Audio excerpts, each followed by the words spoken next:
Halo Mbak, Halo, suara saya kedengeran Mbak? suaranya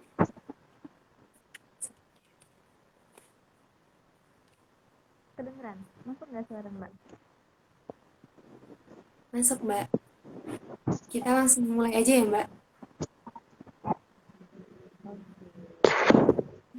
Oke, baik Bismillahirrahmanirrahim. Assalamualaikum warahmatullahi wabarakatuh.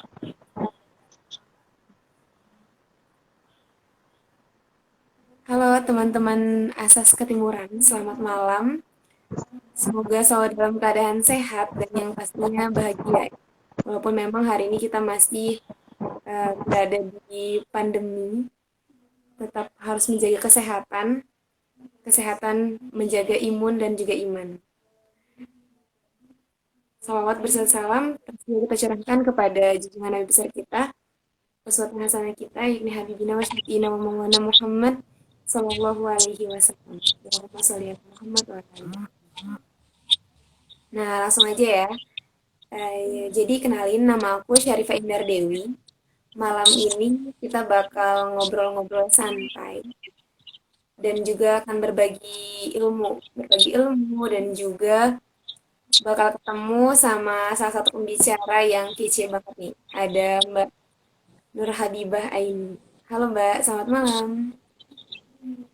Halo, dari selamat malam. Gimana nih Mbak kabarnya? Sehat-sehat, alhamdulillah. Alhamdulillah. Sekarang ada di mana Mbak? Oh iya, sekarang sudah meninggalkan Layo Vega, sudah kembali ke Riau. Sudah tidak di Layo City ya Mbak? Udah nggak di Layo City. Gimana kabar Layo City? Ya seperti inilah Mbak, ada beberapa hal sih yang mungkin saat Mbak tinggalkan eh, ada beberapa hal yang berbeda. Salah satunya beberapa isu-isu yang memang hari ini lagi trending dan hari ini lagi naik naik daun lah ya kalau kata orang-orang eh, sosial media. Nah, jadi hari ini teman-teman Asas Ketimuran ada satu bahasan yang nantinya bakal kita diskusikan nih sama Mbak Biba. Jadi Mbak Biba adalah Menteri Pemberdayaan Perempuan Kabinet Gema Kolaborasi. Jadi BEM Kemunsri tahun 2020-2021. Benar begitu, Mbak? Ya, Jadi hari ini kita akan diskusi santai mengenai pelecehan seksual di kampus dan bobrokan asas ketimuran insan akademis. Nah, Mbak, jadi memang beberapa hari yang lalu kita digegerkan dengan isu dengan laporan ya, laporan yang ada di Unsrifes terkait pelecehan seksual yang ada di Universitas Sriwijaya.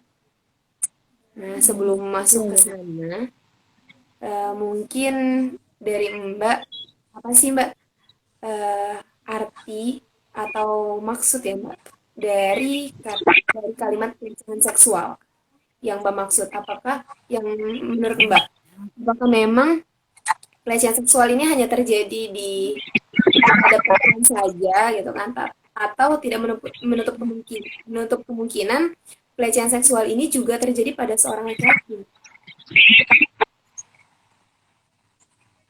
Iya. Jadi, Mbak juga sempat dengar ya beritanya heboh banyak di story dan apa namanya banyak menimbulkan amarah gitu ya, terutama untuk masa umsi sendiri karena kejadian yang ditulis korban di twitternya Onsis Refresh sangat-sangat parah dan benar-benar apa ya bahasanya di luar batas sebagai seorang pendidik gitu kan. Kita kan menganggap bahwa ranah pendidikan adalah ranah yang aman. Ternyata ya inilah keadaannya sekarang, ternyata di ranah pendidikan pun masih banyak terjadi kasus-kasus yang itu merugikan dengan latar belakang pendidik tapi ternyata predator. Nah, jadi sebenarnya kalau kita lihat konteks, ada beberapa yang menyebutkan kekerasan seksual, ada yang menyebutkan kejahatan seksual, kemudian ada yang menyebutkan pelecehan seksual gitu kan.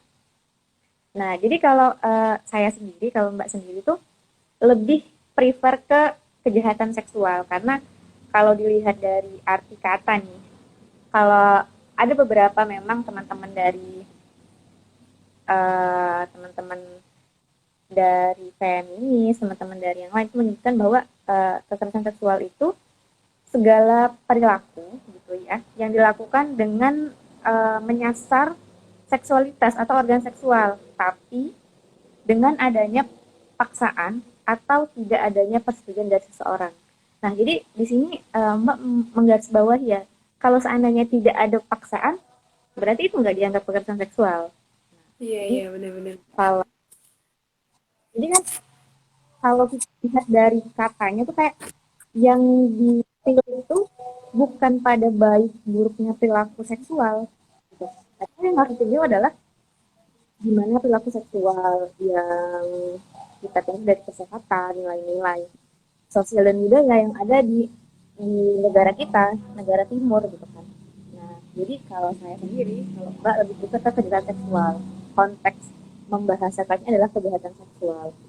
Jadi kalau kejahatan seksual itu sama segala perilaku yang dilakukan dengan menyasar organ seksual atau seksualitas. Nah, apalagi kekerasan seksual gitu, yang tanpa persetujuan atau tidak tanpa persetujuan. Nah, kalau pelecehan seksual itu masuk ke dalam bagian-bagian dari kejahatan seksual. Jadi kayak ada beberapa poin dari kejahatan seksual seperti aborsi, perkawinan paksa, kemudian ada masuk ke dalamnya ialah pelecehan seksual. Nah, jadi mungkin itu ya, biar kita nggak keliru dan satu frame dulu nih. Sebenarnya bahasa yang bisa kita gunakan dan nggak ambigu ya, nggak menimbulkan perspektif yang banyak. Kita coba satu frame dulu untuk gunakan titik bahasanya adalah kejahatan seksual. Mungkin itu, Syarifah. Oke, oke. Iya, ya, bener ya, Mbak. Jadi kalau kejahatan seksual itu lebih ke cakupannya lebih besar ya, Mbak. Lebih luas juga. Ya, jadi ya titik poinnya itu intinya semua perbuatan perilaku bukan hanya ada atau tidak adanya persetujuan dari si korban. Jadi kalau seandainya mau sama mau nih gitu kan misalnya, kamu mau nggak saya ini nggak disebut gitu kan? Ya itu nggak sesuai dengan norma-norma negara kita dong, asas ketimuran gitu kan. Ini yang apa nih nama ini asas ketimuran. Kita kan negara timur. Nah jadi kalau emang kita sepakat semuanya adalah pelecehan seksual, maka perilaku yang jadi titik beratnya ketika dia nyolek, misal tanpa siapa dia nggak kenal, gitu kan, itu termasuk kejahatan seksual dalam konteks pelecehan seksual, bagian fisik, gitu. Mantap, mantap. Mantap nih, Mbak. Nah, terkait kejahatan seksual ya, Mbak, yang tadi Mbak maksud itu. Apakah memang kejahatan seksual ini hanya terjadi pada korban perempuan saja? Atau memang tidak menutup kemungkinan gitu kan? Korbannya juga eh, eh, bisa terjadi gitu kepada seorang laki-laki, Mbak. Seperti apa, Mbak? Oh iya, ya jadi sekarang itu memang sangat, bukan sekarang sih, memang dari dulu sangat-sangat kacau ya terkait perilaku kejahatan seksual ini. Jadi nggak hanya laki-laki, nggak hanya perempuan, itu banyak kejadian. Misal yang kemarin viral, artis dengan inisial SJ, apa yang dia lakukan, itu kan terhadap sesama laki-laki. Jadi memang baik kita laki-laki maupun perempuan harus waspada dimanapun, dengan siapapun, kapanpun, karena kejahatan seksual itu nggak mandang lagi sama laki-laki atau perempuan. Bahkan juga di ranah akademis, di pendidikan itu banyak banyak kasus yang disodomi, kemudian yang kita lihat juga ya, di kalangan-kalangan public figure bahkan mereka melakukan itu gitu kan. Jadi nggak hanya perempuan, laki-laki pun, teman-teman laki-laki jangan anggap enteng dan aku nggak bakal gitu kan. Ya kasus harus harus waspada. Kalau peluangnya rasanya peluang kejadiannya tuh sama aja ya gitu kan. Itu sih. Iya, bener ya, Mbak. Jadi kalau lihat dari berita sebelumnya juga ya, Mbak, di Ogan Ilir juga pernah terjadi ternyata. Dan itu eh, mayoritas dari korbannya adalah laki-laki. Nah, berbicara tentang kejahatan seksual juga, sebenarnya eh, apa aja sih Mbak gitu kan hal yang bisa memicu terjadinya kejahatan seksual yang ada di sekeliling kita gitu Mbak. Oke. Nah, jadi em, kalau menurut data tahun 2020 itu kasus kejahatan seksual sangat banyak, sekitar 431.471.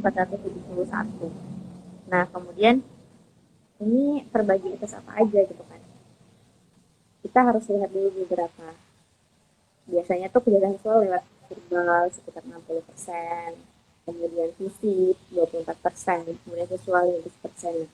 Jadi di ranah apapun kan itu bisa terjadi pelecehan seksual dengan kejahatan seksual, dan hal-hal apa aja yang kira-kira bisa membuat hal itu terjadi. Jadi uh, kalau Mbak tuh mengibaratkannya gini, dalam dunia kerja. Nah, ketika dalam dunia kerja itu ada yang disebut apa namanya, kecelakaan kerja kan. Nah, kecelakaan kerja ini sebenarnya juga dapat dihindari. Kalau menurut International Laboratory Organization, nah dihindari dengan beberapa hal. Pertama itu melakukan pencegahan, sehingga pekerja harus berperilaku aman dan menghindari unsur-unsur yang tidak sesuai dengan SOP, gitu kan, misalnya menggunakan APD dan segala macam. Nah, hal ini juga sama gitu kan. Kenapa kira-kira hal ini bisa terjadi? Terkadang kita lupa untuk menggunakan hal-hal yang itu safe untuk diri kita, membuka peluang, sehingga nggak kecelakaan kerja tadi ini kan ada yang kita sebut ya, apa namanya sih, zero accident. Bahkan zero accident pun juga bukan benar-benar 0% kejadian, tapi bagaimana dia sudah melakukan upaya dan usaha yang maksimal, namun kecelakaan kerja masih terjadi. Nah, jadi biasanya kejahatan seksual itu bisa kejadian karena unsafe behavior ya.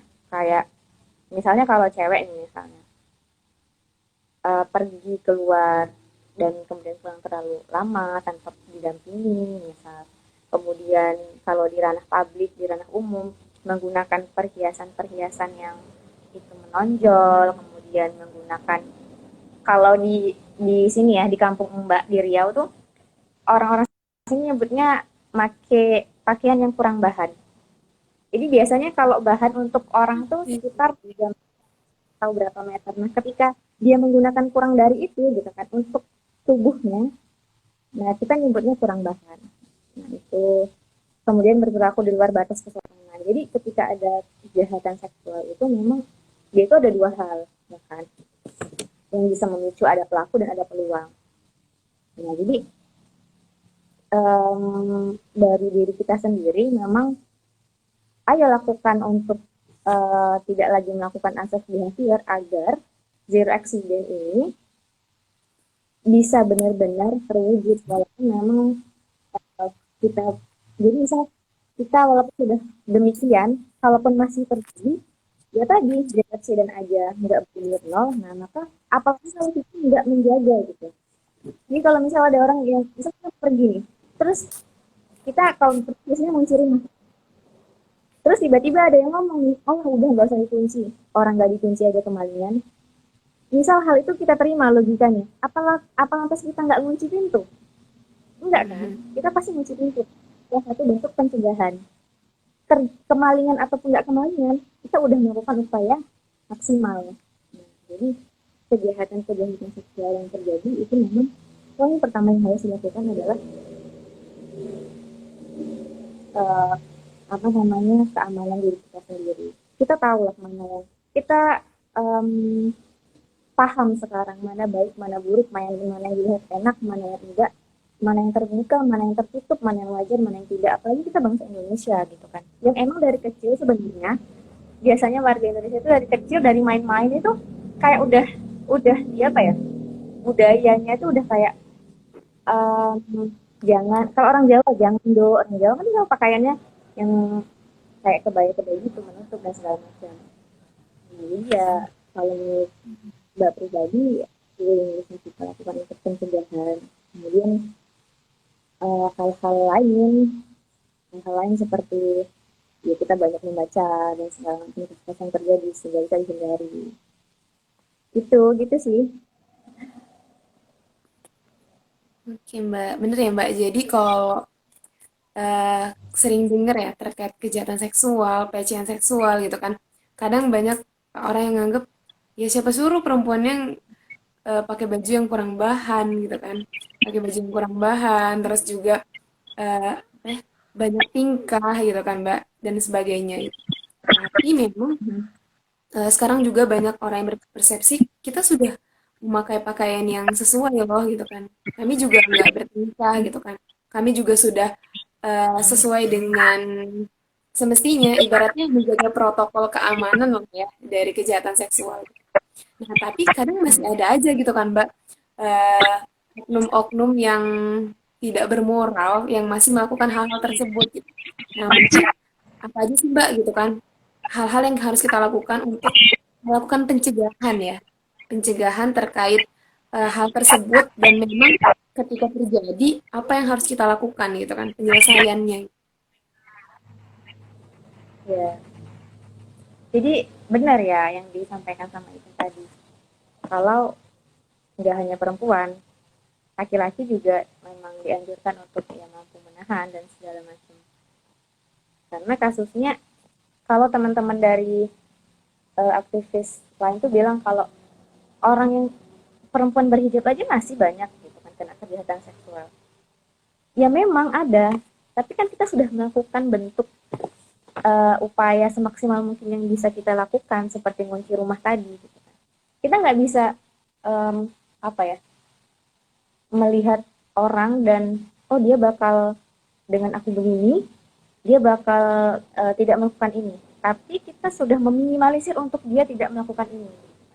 Dan kalaupun seandainya sudah tidak kita tutupi juga masih terjadi kejahatan seksual. Nah, jadi upaya pelindungan diri kita mungkin yang masih minim. Gitu. Karena ya yang menjaga diri kita sendiri.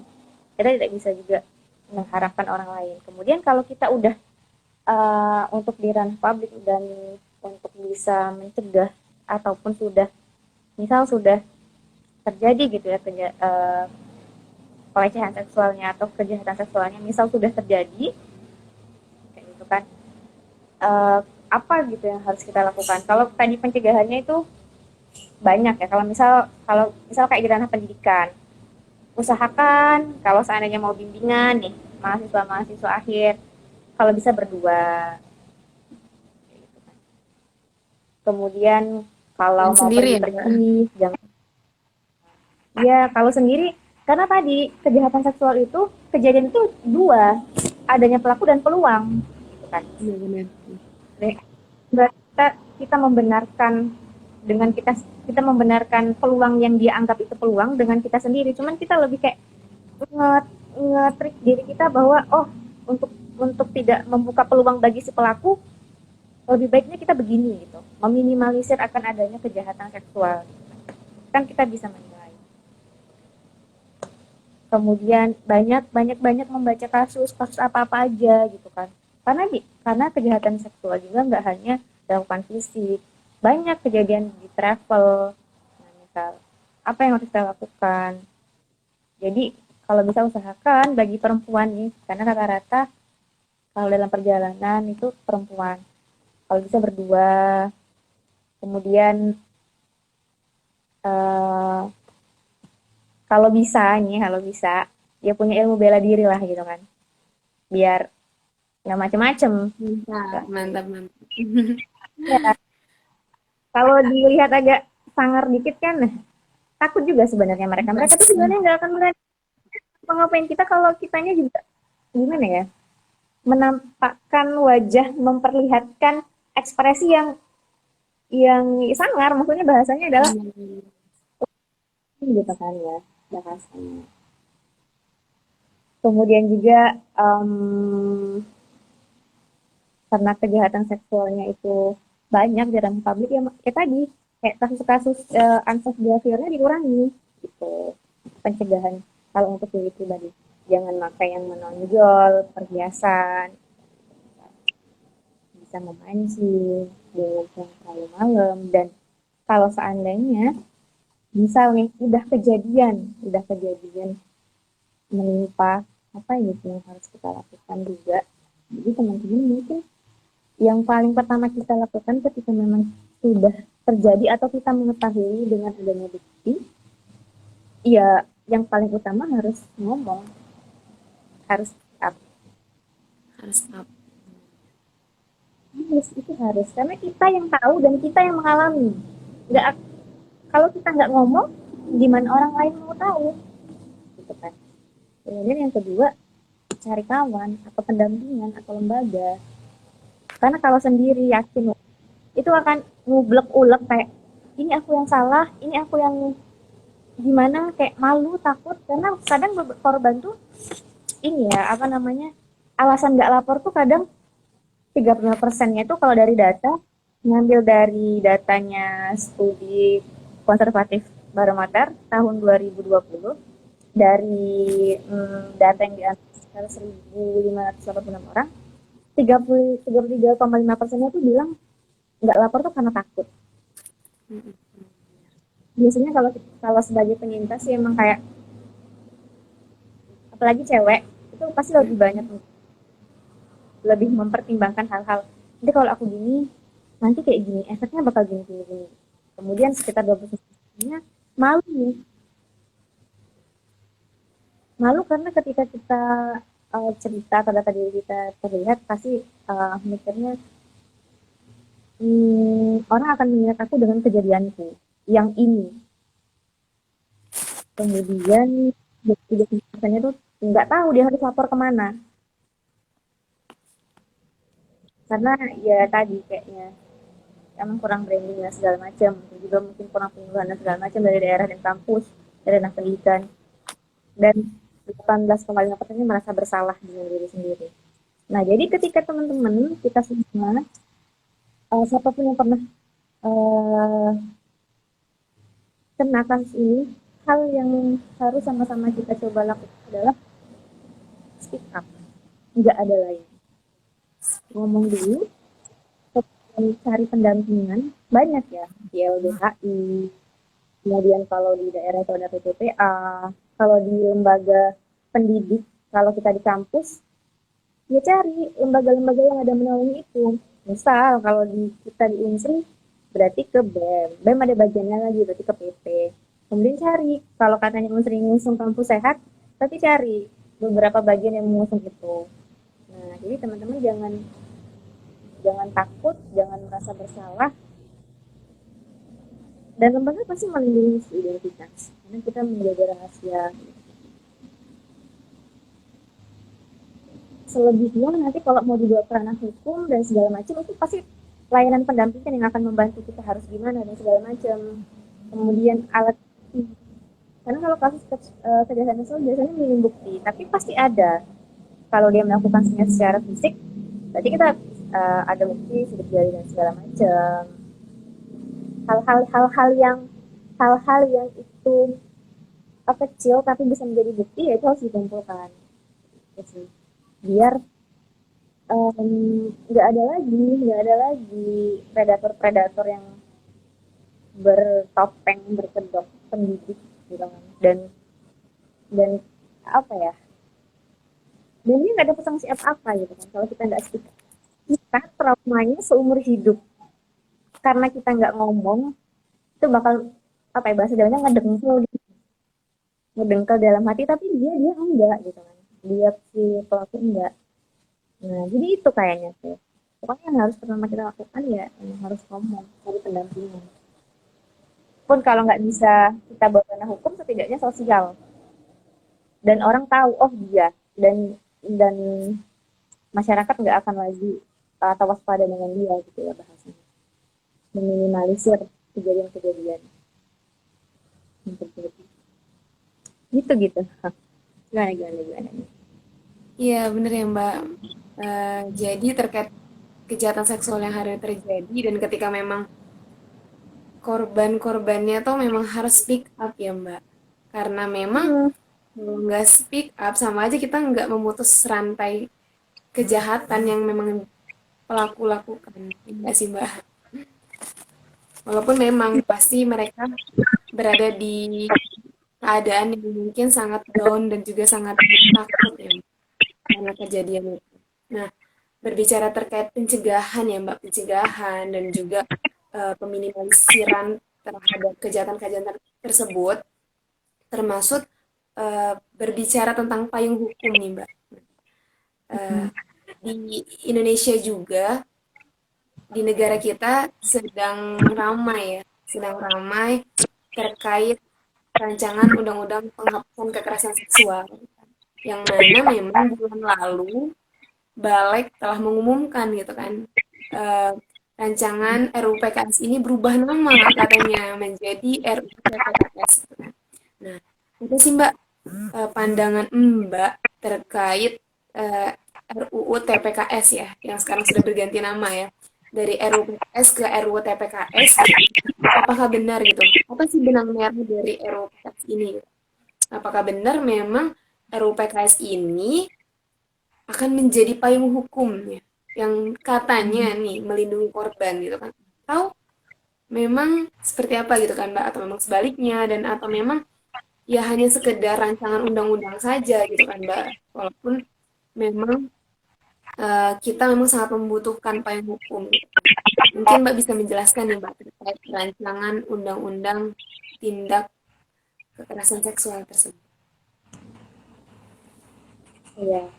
Jadi kalau tadi di awal ingat ketika ya Mbak menyampaikan tentang ya penggunaan bahasa kekerasan seksual, kejahatan seksual. Nah, kalau yang Mbak lihat di RUU PKS ini itu menggunakan diksi kekerasan seksual.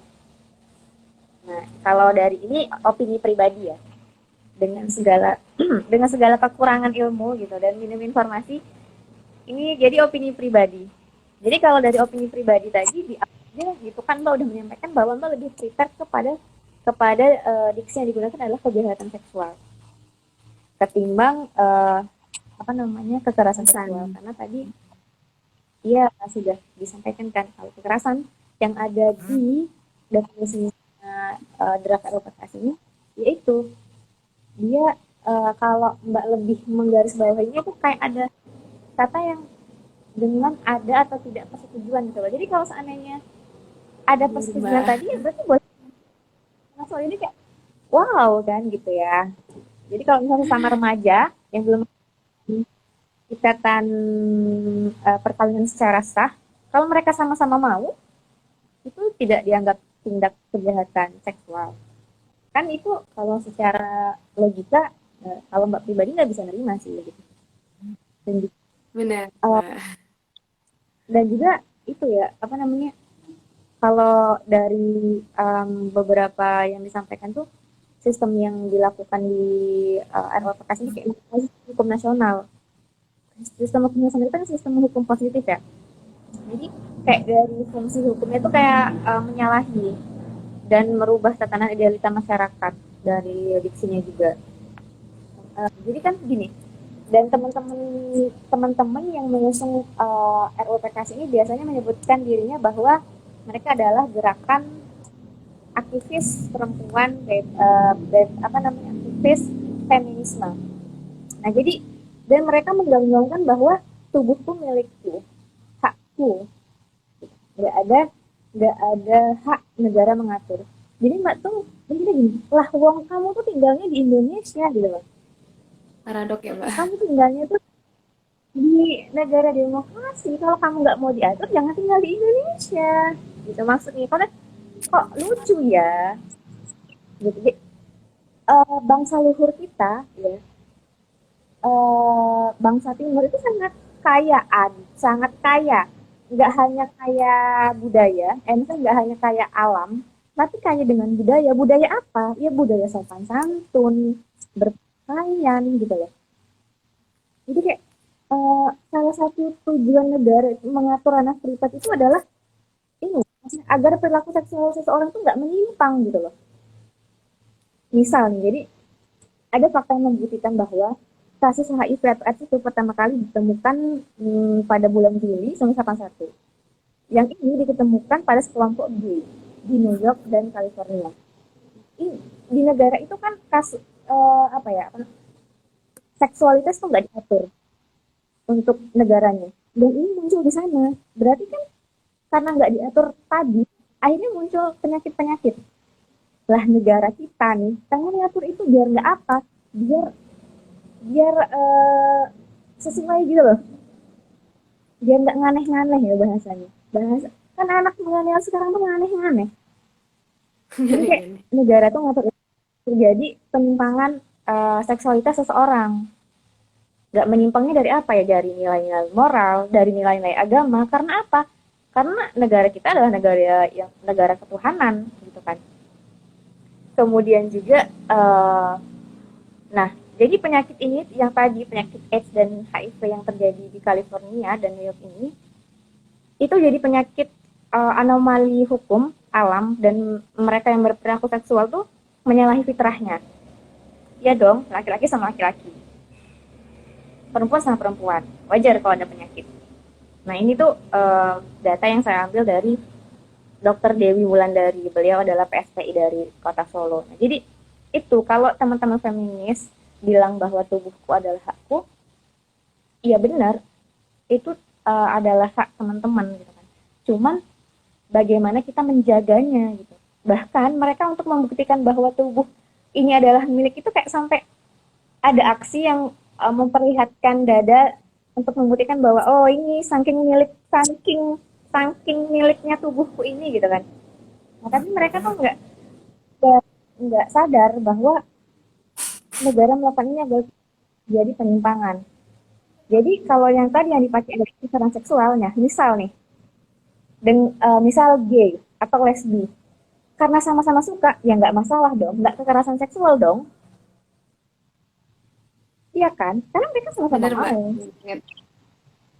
Itu menyalahi aturan dan budaya Indonesia nggak pertanyaannya? Kayaknya Mbak rasa dengan di Indonesia mengakui beberapa agama, nggak ada kayaknya satupun agama yang menyatakan bahwa itu. Apalagi kalau Mbak, karena saya Mbak Islam, sangat-sangat tidak ada gitu ya. Dan Mbak juga yakin dari kepercayaan yang dilihat oleh warga negara Indonesia nggak ada yang membolehkan itu gitu. Lah kok yang sekarang mau itu ya? Berarti kan di UPKS ini ada titipan pemikiran dari mana gitu bahasanya. Kok kok bisa orang Indonesia akhirnya mikir gini, tapi luhur budayanya nggak gini. Berarti ada titipan pemikiran nih di RUU PKS kalau menurut Mbak. Oh, nah jadi kayak dan juga apakah para aktivis feminis yang selalu berteriak lantang bilang kalau apa namanya terjadi kekerasan terhadap perempuan yang menyita perhatian publik kemudian menawarkan solusi? Kalau menurut Mbak sih nggak menawarkan solusi sama sekali. Jadi kayak teman-teman feminis dan teman-teman liberalisme ini memiliki akar yang sama, yaitu kayak relativisme. Paham yang menganggap bahwa benar atau salah, baik atau buruk itu senantiasa berubah-ubah. Jadi ketika kalau seandainya kasusnya dia tidak setuju, maka itu dianggap kekerasan seksual menurut mereka. Tapi kalau seandainya sama-sama mau, berarti itu dianggap baik, tidak terjadi kekerasan seksual, kan kayak nggak mutlak. Berarti kayak buat aturan sendiri gitu loh di sebuah negara. Ya udah kamu jangan tinggal di negara ini dengan adanya paham yang nggak tahu dari mana sebenarnya ini. Wah, kita negara Indonesia nggak begini kok. Lihat budaya Jawa, gimana apinya, gimana sopannya, gimana menutupnya. Lihat budaya Melayu. Kalau di Melayu ada baju kurung, betapa panjangnya laki-laki dan perempuan, itu kan. Nah jadi apa ya? Mbak juga sangat mengkhawatirkan ketika memang RUU PKS ini bakal disahkan dalam kalau rancangan undang-undang tuh katanya pembahasannya lama, tapi anehnya anehnya RUU PKS ini lumayan jadi problematika ini 3 hari dalam pembahasan gitu kan. Dan kalau PKS ini digolkan prostitusi legal. Kalau prostitusi kalau prostitusinya paksa akan dipidana. Tapi kalau nggak dipaksa, ya sah-sah aja. Kemudian aborsi juga bakal legal. Tapi kalau seandainya nggak setuju, dipidana. Tapi kalau setuju, ya nggak dipidana. Benar, Kan Mbak. kan jadi kayak suka-suka apa ya, karena mbak ada batak-bataknya dikit kayak suka-suka mau aja gitu. Kalau nganggap kalau enggak, oh udah pidana. Kalau enggak, kalau sama-sama suka, oh berarti enggak. Berarti kan tadi yang kita lihat adalah bukan perilaku seksual yang di garis bawah di RUU PKS ini. Nah, gitu. Tapi yang mereka perhatikan adalah setuju dan tidak setuju. Um, jadi kayak kalau ada sebuah kalimat dari Bapak Yasmin Muhammad itu bilang gini, saat feminisme Barat menghapus Tuhan dan gambaran besar, maka tidak ada lagi standar yang tersisa bagi kaum perempuan selain standar kaum laki-laki. Jadi sebagai hasilnya, kaum feminisme Barat itu dipaksa menemukan nilai dari mereka dalam hubungannya dengan kaum laki-laki gitu. Karena mereka sudah menghapuskan Tuhan. Dengan demikian, mereka telah menerima asumsi yang keliru ketika menganggap seseorang perempuan tidak akan pernah bisa menjadi manusia utuh kecuali dia menjadi seperti laki-laki. Jadi kayak dipacu untuk sama dengan laki-laki, dan kalau nggak sama, ya bukan ini namanya nggak bebas, nggak nggak setara. Dan kalau Mbak bilang itu sebenarnya bukan kesetaraan gender ya, tapi keadilan gender. Emang kalau mau setara, yakin bisa sama-sama ngangkat besi yang berat? Enggak dong. Benar, Mbak.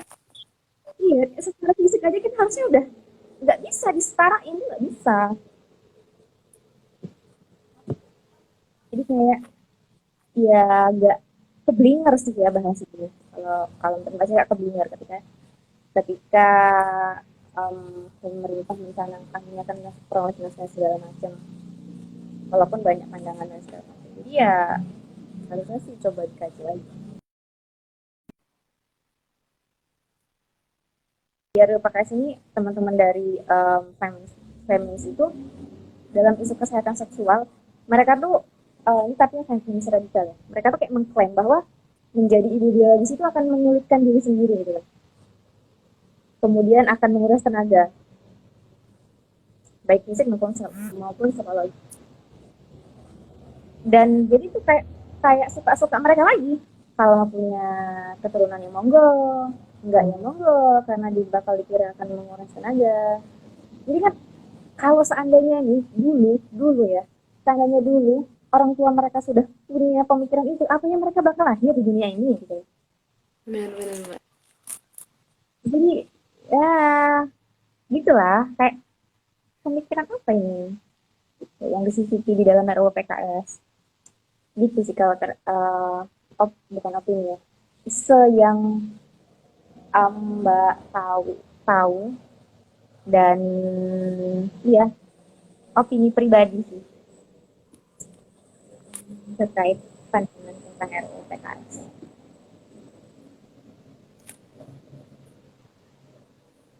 Ya, benar ya, Mbak. Aku juga ngerasa kalau udah bahas RUU PKS sih bawahnya tuh udah membara-bara banget gitu kan, Mbak. Karena ya benar gitu, karena kita kan di sini mau minta payung hukum ya, Mbak, ibaratnya. Bukan Hmm. hukum yang memang bisa dipermainkan gitu kan. Kalau ibaratnya tadi ya teman-teman, Mbak Biba udah menjelaskan gitu kan di awal terkait kata kejahatan seksual dengan pelecehan seksual. Dan memang kalau teman-teman baca dari naskahnya gitu ya, draft dari RUU PKS itu, eh, kejahatan kekerasan seksual itu terjadi ketika memang ada paksaan. Ketika memang dia ngerasa nggak dipaksa gitu kan, itu nggak bakal disebut kekerasan seksual gitu. Dan itu kayak ya udah gitu. Berarti kalau anak-anak SD atau anak-anak yang memang belum menikah dan sebagainya bisa melakukan hal itu dengan katanya RUU PKS itu yang katanya jadi payung hukum gitu kan, Mbak. Nah, aku mau nanya lagi nih Mbak, terkait eh, RUU TPKS ini itu kan. Ketika memang disahkan nantinya, itu kan, apa aja sih yang bakal terjadi ya versi Mbak yang menganalisis gitu kan Mbak? Karena memang kalau bagi mereka kan banyak yang menganggap ya ini tuh harus disahkan loh gitu kan. Ya kita juga mau gitu kan punya payung hukum. Tapi kita juga harus bisa menganalisis gitu kan apakah memang pure semuanya itu kebaikan atau sebaliknya gitu.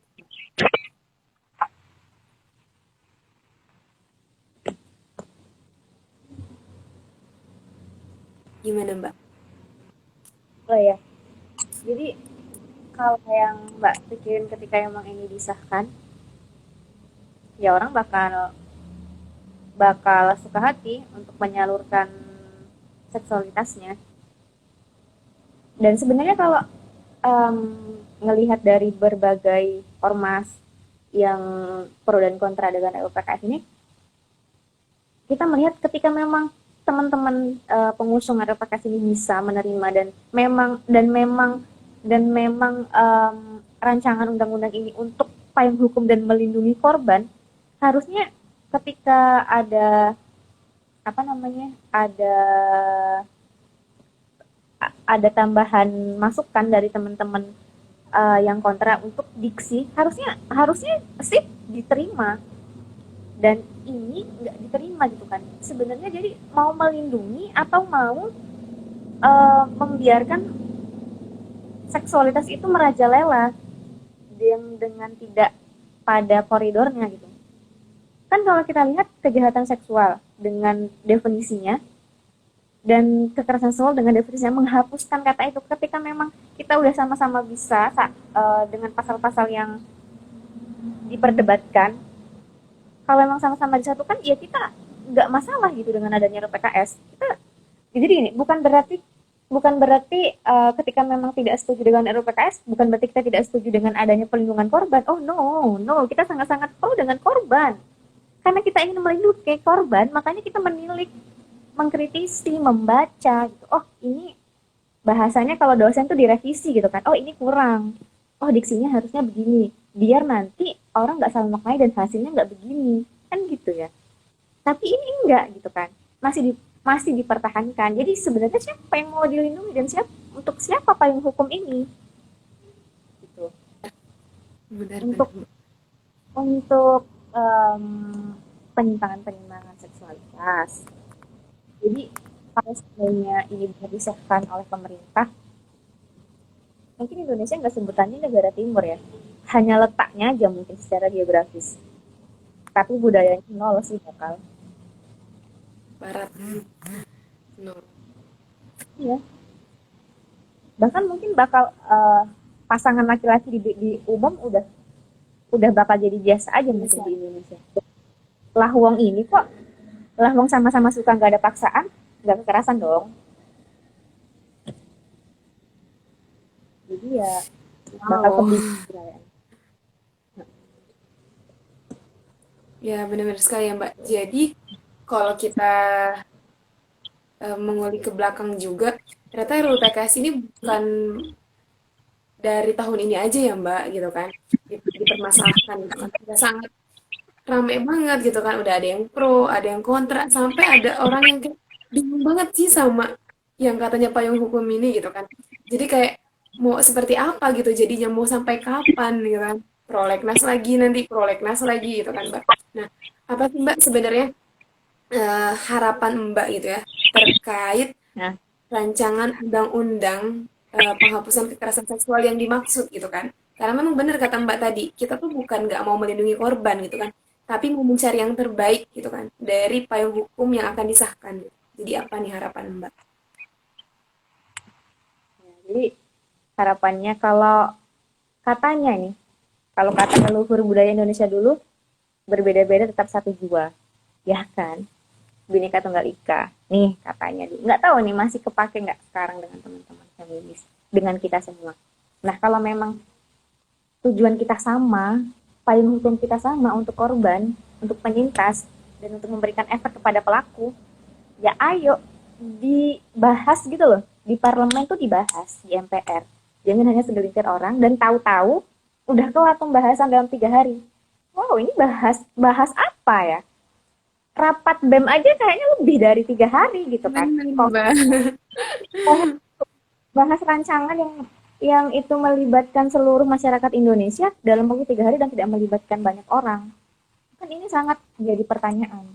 Jadi kalau memang um, kalau kemarin tuh katanya ada penawaran ya tentang RUU KK, cuman sudah kandas Mm-mm. gitu kan. Kalau memang ini benar-benar untuk itu, apa salahnya untuk RUU PKS ini dengan adanya RUU KK ya, ya kolaborasi lah gimana baiknya, diksi dan segala macam penggunaan gitu kan. Yang kita kan apa ya, negara Indonesia itu terkenal orangnya bermusyawarah. Ya. Jadi jangan musyawarah pada ini, pada anak-anak ya, pada anak SD, anak SMP. Tapi ketika menjadi orang-orang besar yang menjabat negara, itu bukan gitu kan. Jadi harapan Mbak pribadi, ya ayo sama-sama lagi bapak-bapak, ibu-ibu, walaupun nggak tahu ini sampai apa enggak ke mereka, kayaknya nggak sampai karena siapalah saya, buciran debu. Tapi ya harus ada pengkajian ulang, harus duduk melingkar untuk hal ini. Karena ini kalau sudah disahkan, ya bakal jadi hal yang saklek. Namanya sudah masuk undang-undang kan, bukan lagi rancangan. Orang kita aja asasnya undang-undang kan, UUD 1945, berarti kan memang negara kita diatur oleh undang-undang gitu. Jadi ketika negara dan rakyat, berarti juga undang-undangnya harus sesuai dengan kebutuhan rakyat, bukan keinginan rakyat segelintir. Ya, benar sekali ya, Mbak. Semoga memang hari ini terbuka lah ya pintu hati dari orang-orang di sana yang sedang katanya merancang rancangan undang-undang penghapusan kekerasan seksual gitu kan. Karena memang hari ini kita benar-benar membutuhkan ya, membutuhkan tapi membutuhkan yang terbaik gitu kan. Yang memang sesuai dengan uh, peraturan yang ada di Indonesia, sesuai dengan Pancasila gitu kan, dan sesuai dengan hal-hal yang baik yang ingin kita dapatkan gitu kan, Mbak. Nah, kita kembali lagi ke kasus yang memang hari ini sedang viral, Mbak. Kasus yang memang hari ini sedang viral di lingkup Universitas Sriwijaya, walaupun memang informasinya tuh masih sebatas di sosial media. Apa sih pandangan Mbak terkait eh, viralnya pelaporan tersebut di sosial media? Pandangan Mbak terkait hal tersebut dan bagaimana nih kami sebagai mahasiswa menyikapi hal tersebut? Salah satunya ketika memang benar gitu kan. Apa nih yang harus kita lakukan, Mbak? Gitu kan. Kami bersama korban kah atau seperti apa? Gitu.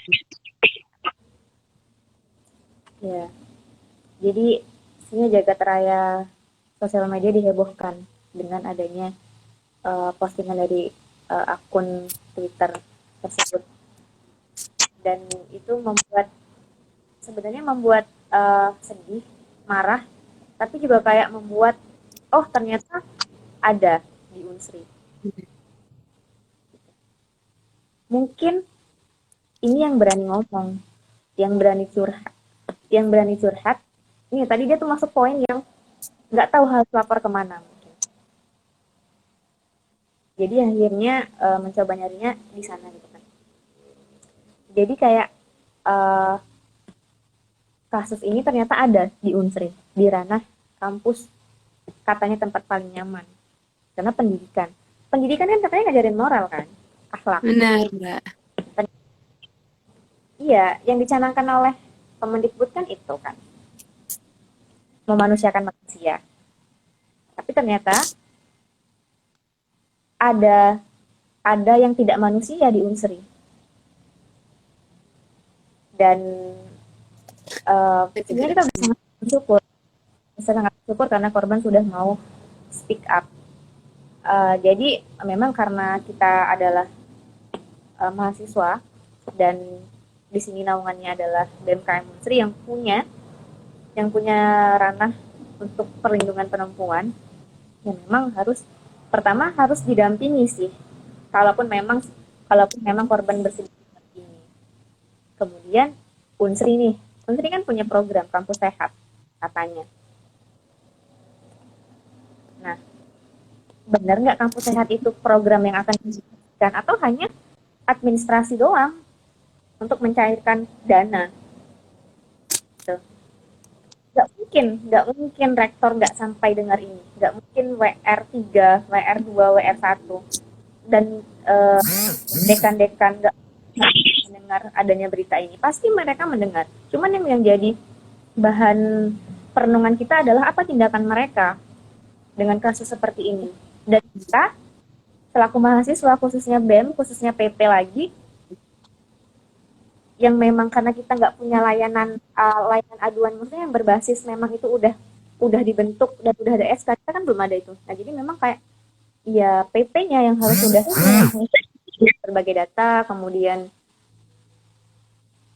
ke pihak berwenang yang menaungi tentang kampus sehat itu karena memang ini tugas mereka. Ayo kerja, jangan hanya jangan hanya tagline-nya aja kerja kerja kerja.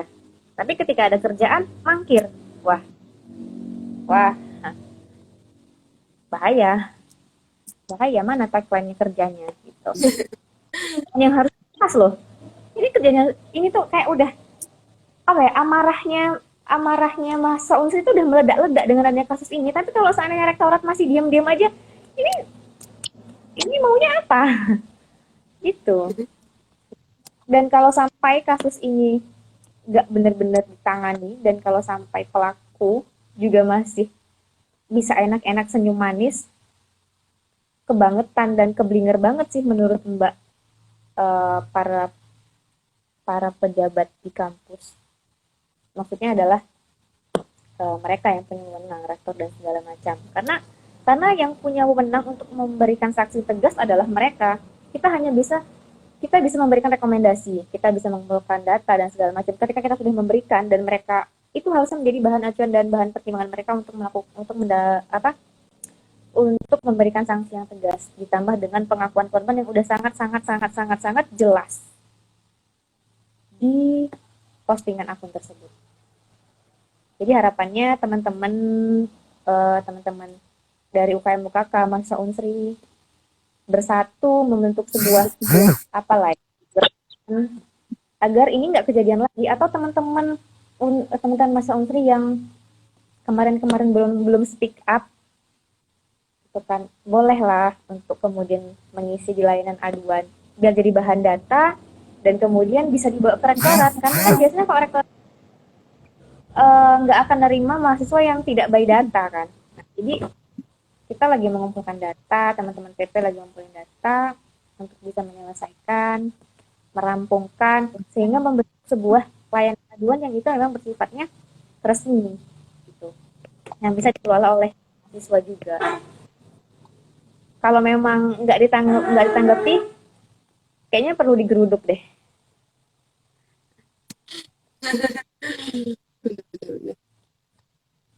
Pagi kemarin kalau nggak salah sampai ini ya, dia juga udah banyak kan. Iya, benar sekali, Mbak. Benar tadi kata Mbak ya, Mbak.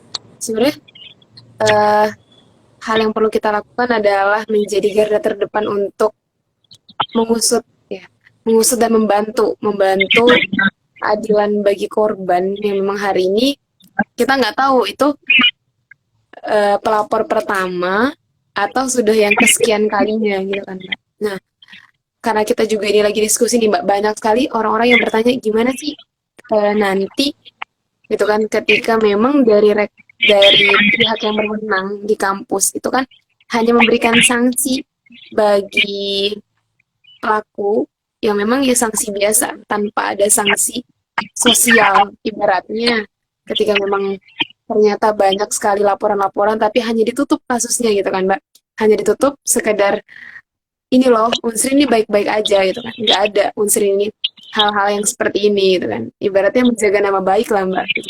Apa Mbak tanggapan Mbak terkait hal tersebut? Um, Gak nama baik, Pak, mementingkan kemanusiaan, parah sih. Parah Dan sih, parah sih. Jadi kayak menjaga nama baik siapa yang dijaga? Nama baik pelaku, pelaku yang sudah melakukan hal hal yang tidak benar. Kalau emang seorang, kalau memang para pejabat direktorat itu adalah seorang orang tua, mereka akan bisa menganggap kejadian itu menimpa mahasiswa. Mahasiswa itu adalah apa ya, anaknya gitu. Dan anaknya dilakukan seperti itu dengan orang lain. Harusnya nggak terima dong, harusnya. Dan harusnya segera mengambil tindakan kalau memang sudah ada kejadian apa namanya, speak up yang seperti itu. Harusnya sudah ada, tanpa embel-embel menjaga nama baik, tanpa embel-embel apa misal identitasnya nggak jelas dan segala macam. Harusnya harusnya rektorat harusnya memang harus menjaga identitas korban gitu. Tapi identitas pelaku ini ya emang harus dibuka lah. Nanti kalau nggak dibuka, dia bakal ngelakuin itu lagi. Kalau nggak dikasih sanksi tegas, atau kayak kasus kasus di mana, di Kediri, dengan kasus yang sama, hanya sanksinya nggak boleh ngebimbing 2 semester, hanya 2 semester, tapi korban itu kan bisa bisa aja seumur hidup merasakan traumanya. Nah jadi uh, kita jangan sampai lah, kampus kita jangan sampai menihilkan rasa kemanusiaan dengan dalih nama baik. Karena kalau seperti ini bakal ada kejadian lagi, nanti sama solusinya, menjaga nama baik lagi. Nanti kalau ada lagi, sama, iming-imingnya menjaga nama baik lagi. Akhirnya terus kejadian, akhirnya predator ini terus memakan, dan akhirnya dia yang kenyang.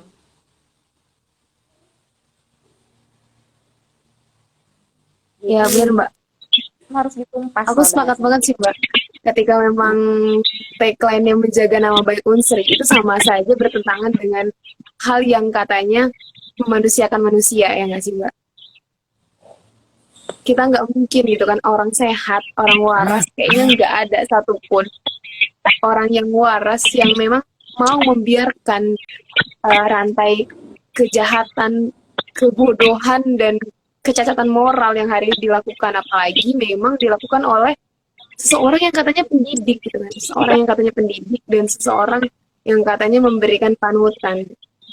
Jadi untuk teman-teman semua hari ini, ya ketika memang tahu kasusnya ada gitu kan, dan juga memang ada orang di sekeliling kita yang memang terjadi hal seperti itu, ya jangan takut gitu kan. Kalau kata Mbak Biba, ayo kita speak up. Selain kita memberikan keadilan untuk diri kita sendiri, kita juga menolong orang-orang lain, korban-korban lain yang hari ini sedang terkungkung dalam keadaan yang takut gitu kan, keadaan yang takut, entah mereka menganggap rektorat ini tidak mendukung gitu kan, atau memang benar-benar tidak mendukung atau seperti apa gitu. Itulah kenapa memang butuh ya Mbak yang namanya layanan aduan Ya, dan juga perlindungan dari beberapa pihak. Gak kerasa ya Mbak, kita udah hampir 1 jam berbincang-bincang. Tapi kayaknya kalau memang bahas kekerasan seksual, kejahatan seksual, gitu kan, sampai ke payung hukum yang memang seperti apa gitu baiknya yang ada di Indonesia gitu kan, nggak cukup gitu kan kita bahas sehari pun kayak udah greget banget nih gitu. Apalagi namanya kita sebagai seorang perempuan gitu kan, harus memang saling woman support woman gitu kan, harus saling mensupport dan harus saling mendukung. Mungkin dari Mbak, ada nggak Mbak closing statement lah ya Mbak terkait perbincangan kita hari ini, terutama juga dalam isu yang hari ini sedang terjadi gitu kan di kampus Mbak nih gitu kan, walaupun memang Mbak sudah jadi alumni.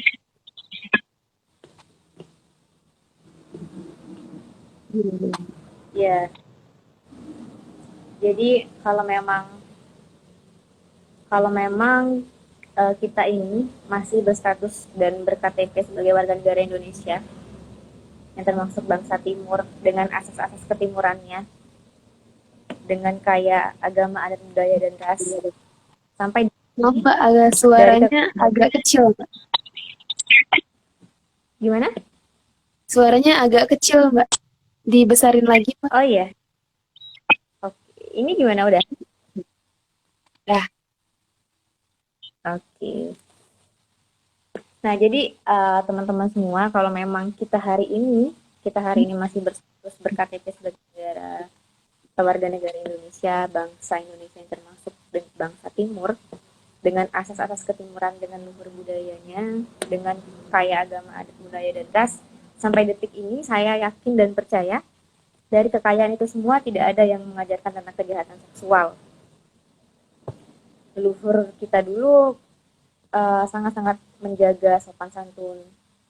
Indonesia itu saat ini bonusnya demografi tapi minim moral dan harapannya juga ketika memang kita melihat atau kita merasakan kejahatan seksual, sampaikan, cari pendampingan, laporkan. Karena memang itu menjadi efek trauma bagi kita pribadi, tapi jangan sampai itu mengenai orang lain. Apalagi itu bisa saja mencederai lingkungan kita sekitar. Mari sama-sama ya kita tumpas predator yang tidak berkemanusiaan di segala bidang. Dan kita sebagai manusia, perempuan dan laki-laki, waspada dimanapun, dengan siapapun, dan kapanpun, dengan menjaga budaya dan budaya-budaya timur negara kita, khususnya Indonesia, yang telah diajarkan oleh leluhur-leluhur kita. Dan juga harapannya untuk kasus yang ada di Unsri, semangat teman-teman BEM, teman-teman PP, dan teman-teman lain yang memperjuangkan ini. Kami yang tidak lagi ada di kampus berharap ini selesai dan tidak ada lagi kasus seperti ini, kalau memang sama-sama ingin menjaga nama baik Unsri. Kalau ini tidak diselesaikan, Unsri akan kosong di dalamnya. Jadi harapannya kita, yang katanya ilmu alat pengabdian, yang ada di almet kita itu, ya sama-sama kita wujudkan juga, terutama juga untuk kasus-kasus seperti ini. Harapannya tidak ada lagi terdengar. Dan kalau katanya Ali bin Abi Thalib tuh, kejahatan yang terorganisir akan kalah dengan kebaikan yang terorganisir. Maka kalau kita tujuannya baik nih, ingin kasus ini terkuak dan pelaku mendapat sanksi tegas, ya ayo sama-sama melakukan kebaikan yang terorganisir dengan udah diwadahi oleh BMKM Unsri. Semangat, bisa. Udah, itu aja. Bingung Mbak mau ngomong apa lagi ya? Masya Allah, mantap-mantap. Keren banget nih Mbak Biba, makasih banyak ya Mbak. Benar tadi kata Mbak Biba, kayak ngena banget gak sih di almet kita dengan di tagline Unsri itu ada ilmu alat pengabdian. Jangan sampai memang itu hanya sebagai formalitas semata ya Mbak. Kan memang harus diterapkan lah ya ibaratnya gitu kan. Dengan tadi kata Mbak Biba, ketika memang kita tahu, kita harus sampaikan, cari pendamping, dan lapor. Jangan takut. Kita semua akan melindungi gitu kan. Dan memang akan menjadi garda terdepan untuk menjunjung sebuah keadilan dan kebenaran. Dan juga jangan lupa nih untuk teman-teman dimanapun berada, teman-teman ASIS Ketimuran, kita harus tetap waspada ya, waspada dari predator-predator yang memang hari ini kita nggak tahu gitu kan, mungkin masih berkeliaran ya dan sebagainya. Dan itulah kenapa tadi kata Mbak Biba kita harus melapor ya, melapor dan speak up. Jangan sampai kita biarkan rantai-rantai kejahatan, rantai-rantai oknum-oknum yang hari ini tidak memiliki sifat manusiawi lah ya, gitu. Tapi kita biarkan, kita harus cegah, kita harus stop gitu kan, dan kita harus selesaikan rantai-rantai kebodohan dan kejahatan ini. Nah, mungkin itu aja ya Mbak perbincangan kita hari ini. Semoga memang bisa memberikan kebermanfaatan bagi teman-teman ASIS Ketimuran, baik yang memang masih di Universitas Sriwijaya ataupun memang sudah berjuang melanjutkan perjuangan selanjutnya. Nah, begitu juga untuk Mbak Bibah. Tetap semangat, Mbak. Semoga selalu diberikan kesehatan dan dilancarkan segala urusannya. Amin, paling serius sih. Masya Allah. Mantap, mantap. Mungkin kita suarakan dulu ya, Mbak, sebagai seorang perempuan, hidup perempuan Indonesia. Hidup perempuan Indonesia. Oke, itu saja dari saya selaku pembawa acara di diskusi kita kali ini. Tetap semangat teman-teman semua. Kita sebagai orang-orang yang katanya intelektual, jangan pernah berhenti untuk menebarkan kebermanfaatan dan juga jangan bungkam ya untuk sebuah kebenaran. Itu saja dari saya. Cukup sekian diskusi kita hari ini. Kita ketemu di diskusi-diskusi selanjutnya bersama Asas Ketimuran. Sampai jumpa kembali Mbak Biba. Selamat malam. Selamat malam. Assalamualaikum warahmatullahi wabarakatuh. Waalaikumsalam warahmatullahi wabarakatuh. Makasih, Mbak. Sarifah. Iya Mbak, makasih banyak juga ya Mbak. Sehat-sehat. Sehat-sehat.